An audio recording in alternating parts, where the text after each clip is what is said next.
Hello everyone, welcome back. So I've been having a lot more work set to me from university, which means I've been spending a lot more time at my desk, and I've realised now how important it is. So I wanted to make a quick video just covering a few topics, and it's going to be a lot shorter and a lot looser than the other videos I'm going to make, but I think it's more of a kind of discussion. So yeah.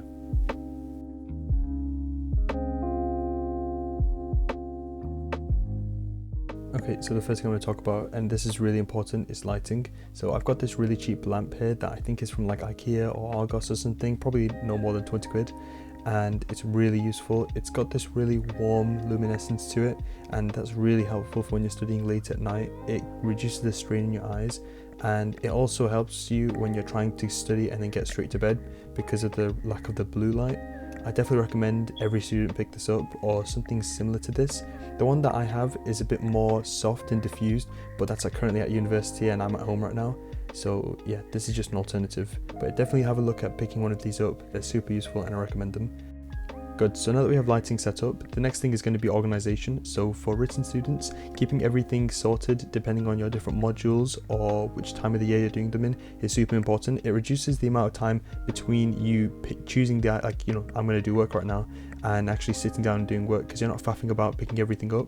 This is really, really important, and it helps me a lot when I have everything just ready for me. So take some time when you're not studying to kind of get this sorted out.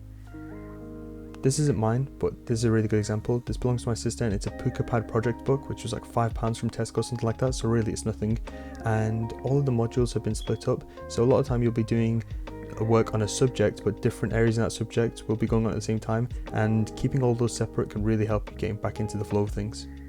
I also recommend keeping a drink nearby, because we're trying to reduce the amount of times we leave our desk, and a lot of times I'll find myself going downstairs for a glass of water and spending loads of time down there. I'm not actually going to open this drink, I just kept it here for demonstration. Another important thing, if you're working on devices such as an iPad, your laptop, or just looking at things on your phone, is to put on night shift. So here I've got some recommended reading that I will set. And putting on night shift, even though you can't really see it in the video, is really, really helpful, especially if you're doing some late night reading. It makes it so you have less strain in your eyes, so you're less likely to, kind of get annoyed by what you're looking at, and, try to look away for a while, and you can concentrate a lot easier. And also afterwards you can head to bed, and it really helps. It's just like a lamp. You're trying to get that warm coziness without actually making it too comfortable to the point where you don't feel like doing work. And there, just like that, you've already made so much progress. Just sitting down like this is so much easier to stay in the work and doing it for like a constant half an hour to an hour, and then after that definitely get up, have a break, stand up, walk around, maybe go outside if it's decent weather, if it's not raining, if you're lucky enough to not be living in the UK. I'm also going to take this time to just kind of put this philosophy out there that I've been kind of like thinking about a lot recently, and that's making my desk a workspace and not too comfortable. Obviously it's nice to have it comfortable and have a comfortable chair so you don't actually want to leave it too much, but not working in your bed, for example, can make it so your brain gets more engaged directly into doing work, and I find that is really important, especially when I'm doing things like lecture notes or seminar preps and things like that. It just makes it so I can focus down a lot easier. I also think this applies to artists, so when I sit down and do some artwork, I try and keep it kind of cozy but not too comfortable to the point where I kind of lose focus in my drawing. It's a bit easier with art because you can kind of put a movie on or put a podcast on or put some music, and obviously you don't need to put your full attention in it, but a lot of times I'll try and make it so I can focus a lot more on the drawings in the initial stages, and in the later stages when I'm refining it, obviously that can be a lot looser because the ideas aren't flowing in that moment. For digital artists, for example, if you're working on an iPad or if you're working on a laptop, I don't know if night shift is really a good thing.